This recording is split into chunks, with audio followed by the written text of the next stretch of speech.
বাজান আমাদের এই তরিকার নাম হলো সিস্তিয়া সাবিরিয়া তরিকা। এই তরিকার 5টা ঔষধ আছে।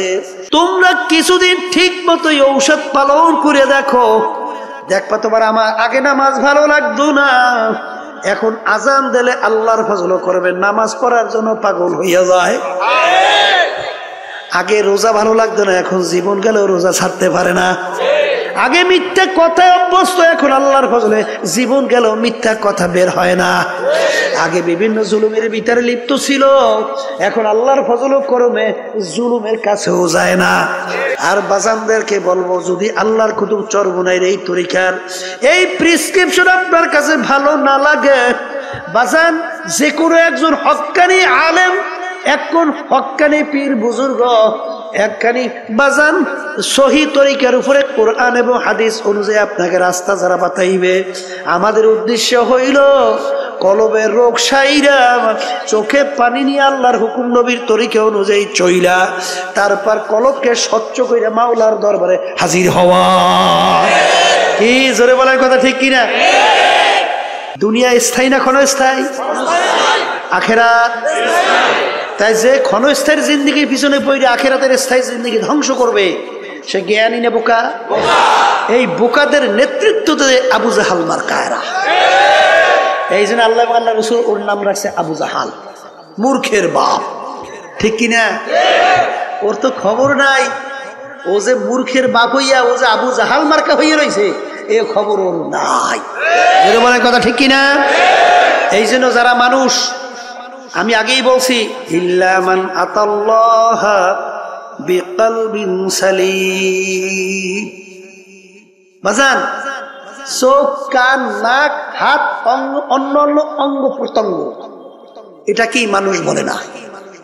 এটা কি মানুষ বলে? কথা কন না কা?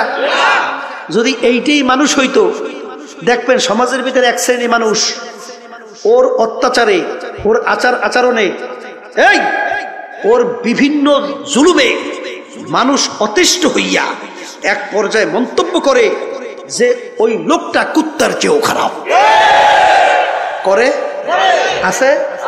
আবার এক শ্রেণী মানুষ দেখবেন তাদের আচার আচরণ এত ভালো, তাদের ব্যবহার এত ভালো, মানুষ এক পর্যায়ে তাদের ব্যবহারে খুশি হইয়া মন্তব্য করে লোকটার চরিত্র ফেরেশতার মতো।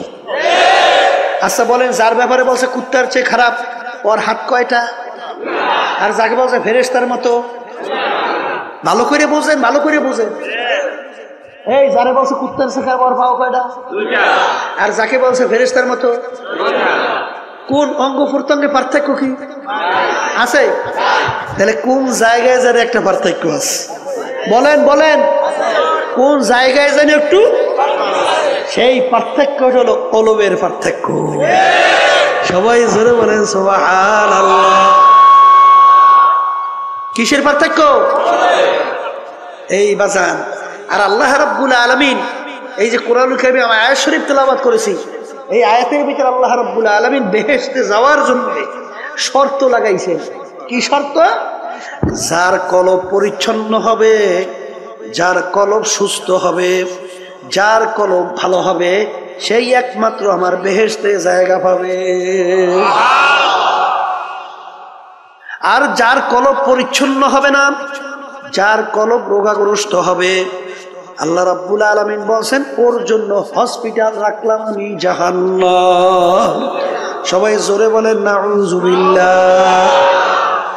এখন আমার বাজানদেরকে বলবো, এই কলব পরিষ্কার না কইরা যদি কেউ আল্লাহর দরবারে হাজিরা দেন, বেহেশতে যাইতে পারবে? তাহলে আল্লাহর কালাম মিথ্যা হইয়া যায় না? কি জোরে কর না? হয় কি হয় না? এখন কলব পরিষ্কার করবেন কেমনে? কলবের রোগটা কি এইটা বোঝা লাগবে। এটা কি? এটা কি লাগবে? বাজার আপনার জ্বর হইয়া জিহ্বা নষ্ট হয়ে গেছে, যত ভালো খাদ্য আপনার সামনে নিয়ে আসা হোক না কেন, ওই খাদ্য কিন্তু আপনার কাছে ভালো লাগবে না। মুখের ভিতরে দেবে, বলবে কি খাদ্য নিয়ে আসছো? তিতা। কি? এই আল্লাহর বান্দারা, পর্দা আলে মা বোনেরা, এটা কি খাদ্যের দোষ না তোমার জিহ্বার দোষ? যদি তুমি ঘাউরমি কইরা বলো আমার জিহ্বা ভালো আছে, খাদ্য নষ্ট হয়ে গেছে, তখন তোমার কপালটা পড়ছে, কপালটা। আর যখন সবাই বলতেছে এ আল্লাহর বান্দা খাদ্য কিন্তু ভালো আছে, রোগ হইয়া নষ্ট হয়ে গেছে, তুমি এখনো কেন বসে আছো? যাও, তাড়াতাড়ি যাও, হসপিটালে ভর্তি হও, ডাক্তারের পরামর্শ নাও, প্রেসক্রিপশন অনুযায়ী ঔষধ খাওয়া শুরু করো। কি জোরে বলেন, কথা ঠিক কিনা? যার কপাল ভালো সে কিন্তু বাজান ডাক্তারের কাছে যাইয়া পরামর্শ নেবে, আর যার কপাল খারাপ সে কিন্তু পরামর্শ নেবে না, ও কিন্তু রোগ আক্রান্ত হইয়া হার্টে অ্যাটাক করে মারা যাওয়ার সম্ভাবনা। কথা ঠিক নেবে? ঠিক ঠিক বাজান, তোমার আমার কলম স্বচ্ছ ভালো আছে কিনা কিভাবে বুঝবা? এক শ্রেণী আমার বাজানরা যখন আজানের শব্দ শোনে তখন সেই আল্লাহর বান্দা বান্দি পাগল হইয়া যায়, কিভাবে তাড়াতাড়ি ওযু কইরা প্রস্তুত নিয়া মসজিদের ভিতরে দৌড়াইবে। জোরে বলেন, কথা ঠিক কিনা? যখন লাগে ফজরের সময় মুয়াজ্জিন মসজিদের ভিতরে আজান দেয়, আস-সালাতু খায়রুম মিনান নাওম, ঘুম হইতে নামাজ ভালো। ওই আল্লাহর বান্দা বান্দি বাজান দেখ এই ঠান্ডার মধ্যে ল্যাপ তো সব মুড়া দিয়া ঘুমায়, যখন শোনে আস-সালাতু খায়রুম মিনান নাওম, ঘুম হইতে নামাজ ভালো, সে কম্বল ফালাইয়া লাভ দিয়া উঠা ঠান্ডা পানিতে ওযু কইরা পাগলের মতো উঠা মসজিদের দিকে দৌড়ায়, যাই আল্লাহর সামনে আল্লাহু আকবার বইলা আল্লাহর সামনে দাঁড় হইয়া যায়। যখন কথা ঠিক না বে ঠিক? যে আল্লাহর বান্দা বান্দি বাজান কলব ভালো, আমার মাওলার যখন নাম শোনে তার কাছে এমন মধুর লাগে। বাজান ইব্রাহিম নবী সালাতু ওয়াস সালাম একদিন খানা খাইতেছে, ফেরেশতারা বলতেছে রব্বুল আলামিন ইব্রাহিম আলাইহিস সালাতু ওয়াস সালাম নবুয়তি পাইয়া বাদশাহী পাইয়া এত কিছু ক্ষমতাবান হইয়া তোমাকে মনে হয় ভুলে গেছে, তোমার মোহাব্বত কইমে গেছে, একটু পরীক্ষা করতে চাই। আল্লাহ রাব্বুল আলামিন বলে যাও একটু পরীক্ষা কইরা দেখো। বাজান ফেরেশতারা মুসাফিরের সূরাতে, আল্লাহু আকবার, কি সূরাতে? মুসাফিরের সূরাতে বাড়ির দরজায় আইসা করুণ সুরে ডাক দেয়, আল্লাহু কারীম। ইব্রাহিম আলাইহিস সালাতু ওয়াস সালাম খানা খায়, যখন তিনি শুনলেন আল্লাহু কারীম, বাজান পাগলের মতো হয়ে গেছে। আমার মাশুক মাওলার নাম কে উল্লেখ করলো, কে আমার মাশুক মাওলার নাম নিল। ভাত খানা পাশে রাখিয়া পাগলের মতো দৌড় মারলো, দৌড় দিয়া বাড়ির দরজায় দেখে মুসাফির রাস্তার পথিক, বলে ভাই তুমি আমার মাশুক মাওলার নাম আলোচনা উল্লেখ করছিলা, তুমি আমার মাশুকের নাম নিয়ে তুমি ডাক দিছিলা, তুমি আর একবার একটু আমার মাশুক মাওলার নাম শোনাও। পথিক বলতেছে হুজুর আমি একবার বলছি, আর একবার যদি আপনার মাশুক মালিকের নাম শোনাই আপনার বিনিময়ে আপনি আমাকে কি দেবেন? কলে আমার হাজার হাজার দুম্বা সব তোমাকে আমি দান করিয়া দিলাম, একবার একটু শোনাও। আবার মুসাফির করুণ সুরে ডাক দিয়ে বলে আল্লাহু কারীম। বাজান মাশুক মাওলার নাম যতবার শোনে ততই তার কাছে মধুর মতো লাগতে আছে। বাজান আপনি যাকে মোহাব্বত করেন তার কথা যত বারবার তোমার সামনে আলোচনা করা হয় তোমার কাছে ততই ভালো লাগে। ঠিক আল্লাহ তো দাবি করছেন ওয়াল্লাযীনা আমানু আশাদ্দু হুব্বান লিল্লাহ, যারা মুমিন সব জিনিসের চেয়ে আমি মালিককে বেশি মোহাব্বত করে। বলে হুজুর মুসাফির আর একবার আমার মাসুক মাওলার নামে একটু শোনাও।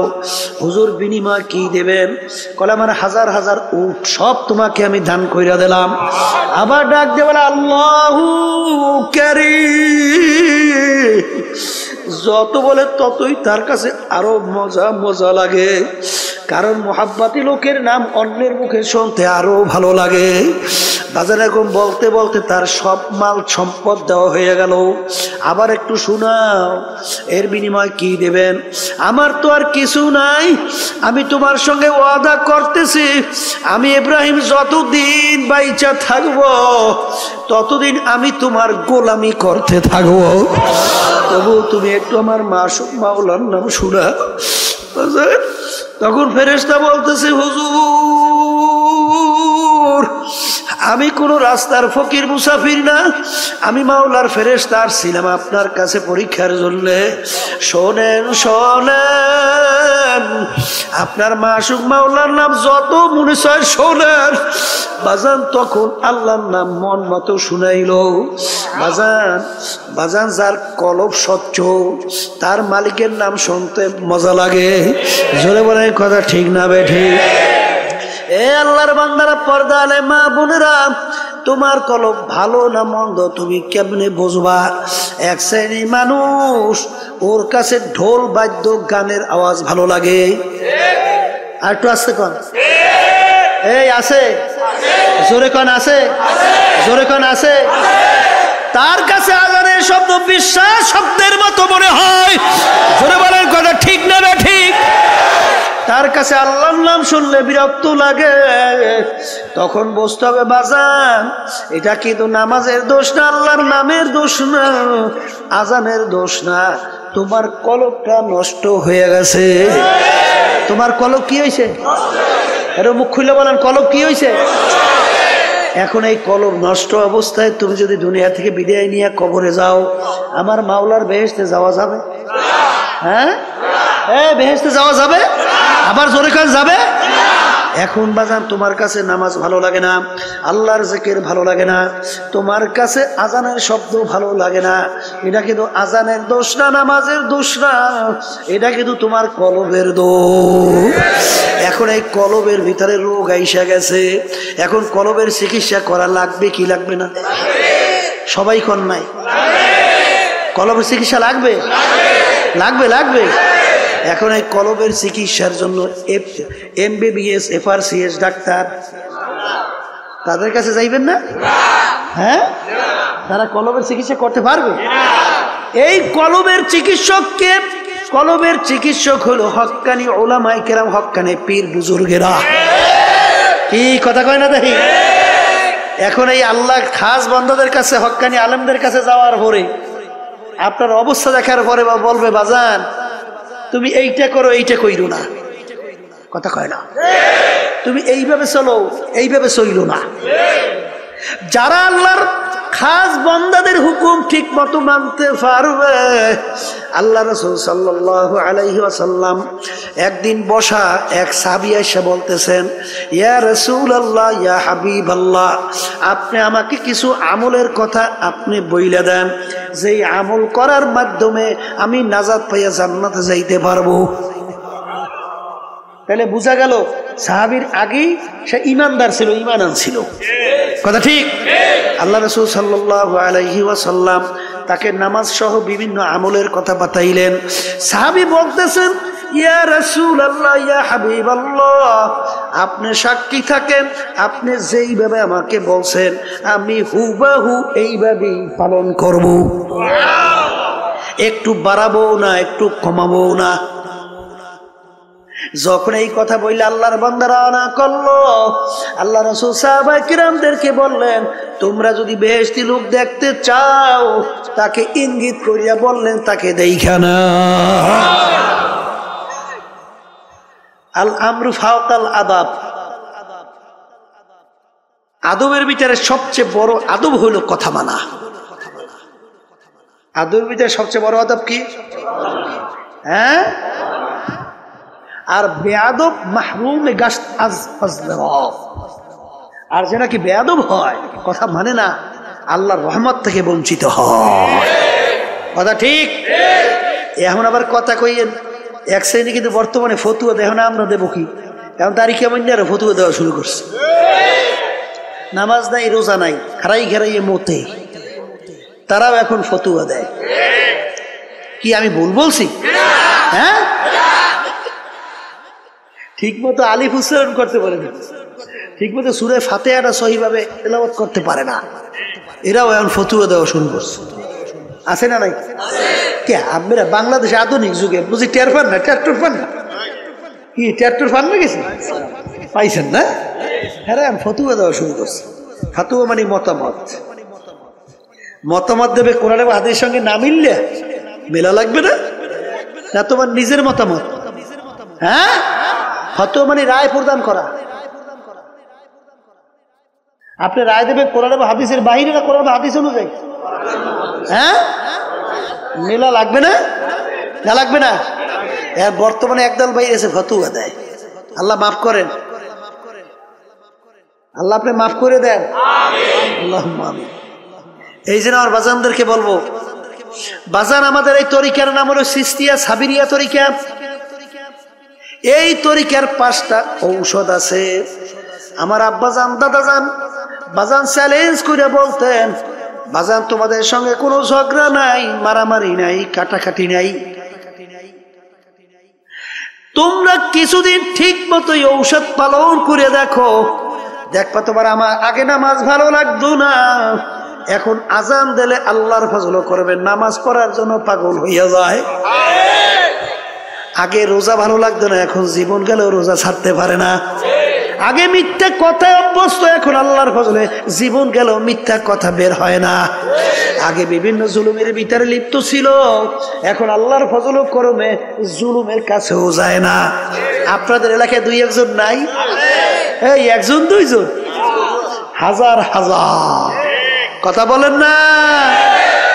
আর বাজানদেরকে বলবো, যদি আল্লাহর কুতুব চরমুনাইর এই তরিকার এই প্রেসক্রিপশন আপনার কাছে ভালো না লাগে, বাজান যে কোনো একজন হক্কানি আলেম, একজন হক্কানি পীর বুজুর্গ, একখানি বাজান সহি তরিকার উপরে কোরআন এবং হাদিস অনুযায়ী আপনাকে রাস্তা যারা বাতাইবে, আমাদের উদ্দেশ্য হইল কলবের রোগ সাইরা, চোখে পানি নিয়ে আল্লাহর হুকুম নবীর তরিকা অনুযায়ী চইলা, তারপর কলবকে স্বচ্ছ কইরা মাওলার দরবারে হাজির হওয়া। কি জোরে বলার কথা ঠিক কিনা? কলবের রোগের ভিতরে উল্লেখযোগ্য একটা রোগের নাম হলো হিংসা। হিংসা কাকে বলে? পরে উন্নতি দেখে সহ্য করতে না পারা, পরে উন্নতি দেখে সহ্য করতে না পারা, এইটার নাম কি? হিংসা। আর একটা রোগের নাম হলো তাকাব্বুরি। তাকাব্বুরি হলো সমস্ত এই রোগের মূলের ভিতরে মাথার রোগ হলো তাকাব্বুরি। মানে আমি ভালো, আমি বড়, আমি অমুকের সে ভালো, আমি অমুকের সে বড়, কথা ঠিক কিনা? একটা নম্বর রোগের নাম হইল হুব্বে যা হুব্বে মাল, মালের মহব্বত, সম্মানের মহব্বত আছে, পদের মহব্বত আছে, কথা কন না কা? এই রোগগুলো অন্তর থেকে দূর করা লাগবে। কেমনে দূর করতে হইবে? এই যখন নাকি হক্কানি তরিকে আল্লাহর কুতুবদের কাছে যাবেন, তখন দেখবেন আল্লাহর ফজল করবে আপনাকে ঔষধ কোরআন এবং হাদিস অনুযায়ী বাতাইয়ে দেবে। আপনি পালন করলেই আল্লাহর ফজলে দেখবেন দিন আর দিন আপনার দিল আল্লাহর ফজলে স্বচ্ছ হইতে থাকবে। এর হাজার হাজার প্রমাণ বাংলাদেশ তাম দুনিয়ার ভিতরে আছে না নাই? আছে, আছে। আমার ভাইদেরকে বলবো, পর্দা আলে মা বোনদেরকে বলবো, এক শ্রেণী আমার বাজানরা আছে কোরআন এবং হাদিসের সঙ্গে মেলে বা না মেলে, তারপরেও সেই পথ সেই মত ছাড়তে পারে না। যেরকম আছে না? শুনছিলাম এক বেদাতি, মানে নামাজ নাই, রোজা নাই, পর্দা নাই, সুন্নাত নাই, কোরআন এবং হাদিসের সঙ্গে তার কার্যক্রম কোনো মিল নাই, কিন্তু তারপরেও সেখানে দৌড়দৌড়ি করে বলে, বাজান আপনাদের পীর যে নামাজ, বাবা যে নামাজ পড়ে না, পর্দা যে নাই, সুন্নাত যে নাই, আপনি তারপর পিছনে দৌড়ান কা? কলে থুন ফালাইয়া, বাবার কথা যদি জাহান্নামে যাওয়া লাগে যাব। জোরে চিৎকার মেরে বলে নাউজুবিল্লাহি মিন যালিক। এই ব্যাপারটা কেমন বুঝলেন? ব্যাপারটা তো সহজ মনে করিয়েন না। জাহান্নামে যাওয়া লাগলে যাইবে, ব্যাপারটা তাহলে বোঝা গেল যে তার স্বাভাবিক সেন্স নাই, তার স্বাভাবিক ব্রেনটা নাই, তাকে জাদুর মাধ্যমে ব্রেনকে বিভিন্ন কায়দায় উল্টেই ফুলটেই ফেলাইছে। আর হাদিসের ভিতরে আসছে আল্লাহ রাসূল সাল্লাল্লাহু আলাইহি ওয়াসাল্লাম বলছেন, আস-সিহরু হাক্কুন, জাদু সত্য। যখন তুমি দেখবা, এই মিয়া আপনার চোখের ডাক্তার, চোখের রোগ হইছে, আপনি কি চোখের ডাক্তারের কাছে যাইবেন না পেটের বিশেষজ্ঞের কাছে যাইবেন?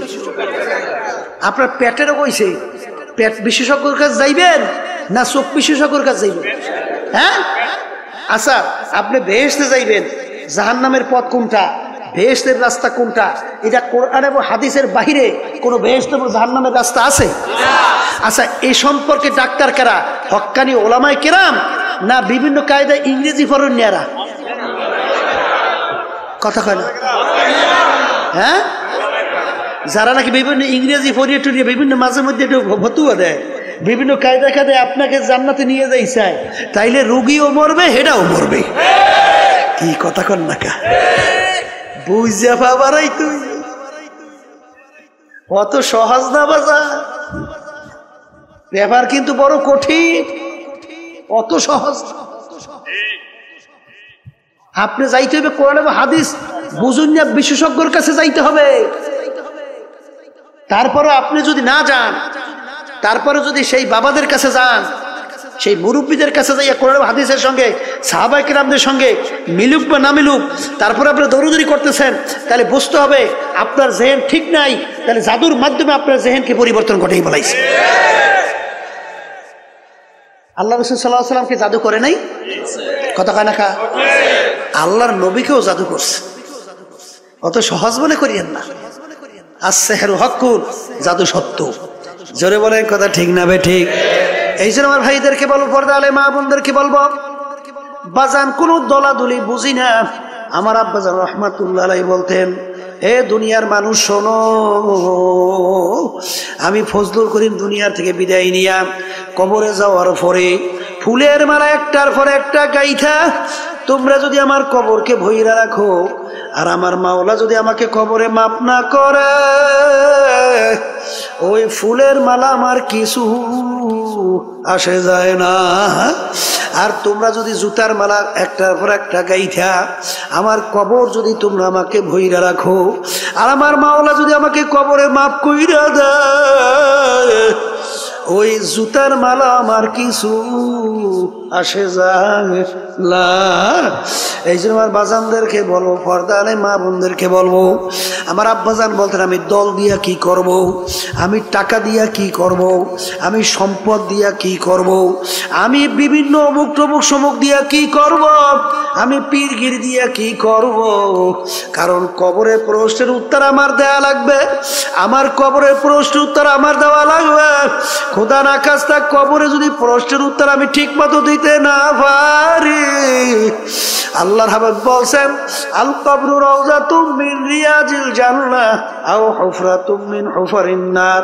এ আমার উম্মতরা, কবর দেখো, এই কবর কিন্তু আসল কবর না, কোন কোন আল্লাহর বান্দা বান্দির কবর একটা বেহেশতের বাগান হইয়া যাবে। আল্লাহ আপনি আমার জন্য, আমাদের সবার জন্য কবুল করে নিয়েন। আল্লাহর হাবিব বলেছেন, ও আমার উম্মতেরা, কোন কোন নাফরমানের কবরের মধ্যে জাহান্নামের আগুন এসে ভইরা যাবে। আল্লাহ আপনি আমাকে সহ আমাদের সবাইকে মাফ কইরা দিয়েন। আল্লাহ আপনি আমাকে সহ আমাদের সবাইকে মাফ কইরা দিয়েন। আল্লাহর হাবিব বলেছেন, ও আমার উম্মতেরা, কোন কোন নাফরমানের কবর মধ্যে মাটি এমন ভাবে চাপ মারবে, এক পাজরে হাড্ডি নিয়ে অন্য পাজরের মধ্যে মিশাইয়া দেবে। আল্লাহ আপনি আমাকে সহ আমাদের সবাইকে মাফ কইরা দিয়েন। আল্লাহ রাসূল বলেছেন, ও আমার উম্মতেরা, 99 তিননিনান লাউ নুফিকা ফিল আরদি মা আনবাতাত খাদরা। কোন কোন নাফরমানের কবরের মধ্যে একটা না দুইটা না 99টা বিষাক্ত সাপ জমা হইয়া যাবে। কিয়ামত পর্যন্ত ওই নাফরমানকে পেছাইয়া পেছাইয়া ঠুকরাইতে থাকবে। আল্লাহ আপনি আমাকে সহ আমাদের সবাইকে মাফ কইরা দিয়েন। ওই সাপ কেমন বিষধর হবে, যদি জমিনের দিকে মুখ কইরা ফুঁক দিত, এই জমিনের ভিতরে গাছপালা মাথা জাগাতে পারতো না। বাজার অনেকে বলতে পারেন হুজুর এই সাপে এত বিষ কিভাবে হয়? বর্তমান আধুনিক যুগে বোঝাতে বড় সহজ রে বাজান, কারণ বর্তমানে অ্যাটম বোম তৈরি করছে, আনুপানবিক বোমা তৈরি করছে, যেটাকে পারমাণবিক বোমা বলা হয়। এতটুকু ছোট একটা বস্তু যদি কোনো এলাকায় ছাইরা দেয়, ওর ক্রিয়ায় সমস্ত এলাকার গাছপালা মানুষ সব মইরা সাপ পেয়ে যায়। এতটুকু ম্যাট্রিয়াসের মধ্যে, এতটুকু পদার্থের ভিতরে যদি আমার মাওলা এত ক্ষমতা রাখতে পারে, আমার মাওলা সেই সাপের ভিতরে এত কেন বিষ দিতে পারবে না? এই জন্য আমার ভাইদেরকে বলবো, পর্দারে মা বোনদেরকে বলবো, আমার আব্বাজান রহমাতুল্লাহ আলাইহি বলতেন বাজান, এরপরেও যদি মদ না বুঝেন বাজান রে, দৈরানো কবরে যদি কিছু নাও হয়, তুমিও বাইচা গেলাম, আমিও বাইচা গেলাম, কিন্তু বাজান যদি কবরে হইয়া বসে, তাহলে তোমার বা উপায় কি, আমার বা উপায় কি? আল্লাহ, দুনিয়ার যে কোনো কাজে 5 বার যদি ঠগ বাজার, ওই কাজের ভিতরে আবার চেষ্টা করলে জিতবার আশা করা যায়। কিন্তু এই কবরের যাত্রীরা যদি একবার কেউ খোদার কাছ তা কবরে যাইয়া ঠইগা বস, আর দ্বিতীয়বার দুনিয়াতে আইসা আপিল করিয়া জিতবার কিন্তু আর আশা নাই। ও মুসাফির বাল্যগাঠুরি বহুদূর ঠিকানা, আজ ভিজানা কাল ভিজানা কবর আখের ঠিকানা। বাজান আসলে তোমার আমার চিন্তাও নেই, এর জন্য চেষ্টাও নাই। ওদিকে সাহাবায়ে কেরামদের ইতিহাস পড়লে দেখবেন বাজান, আমার আব্বাজানের মুখে শুনছিলাম আমার দাদাজানের কথা।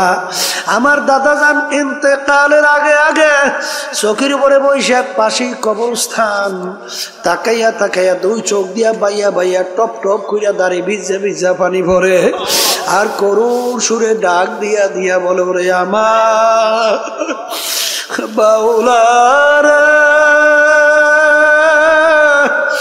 ওরে আমার মাশউক রে, তুমি যদি আমাকে মাফ নাই করো, আমি একা কেমনে থাকবো ওই অন্ধকার কবরে?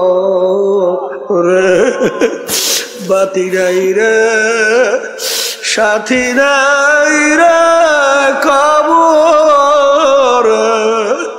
হে আল্লাহর বান্দারা, কবরের যাত্রীরা, আল্লাহ আপনি আমাকে আমাদের সবাইকে মাফ করে দিয়ে একটু মনকে রে মন।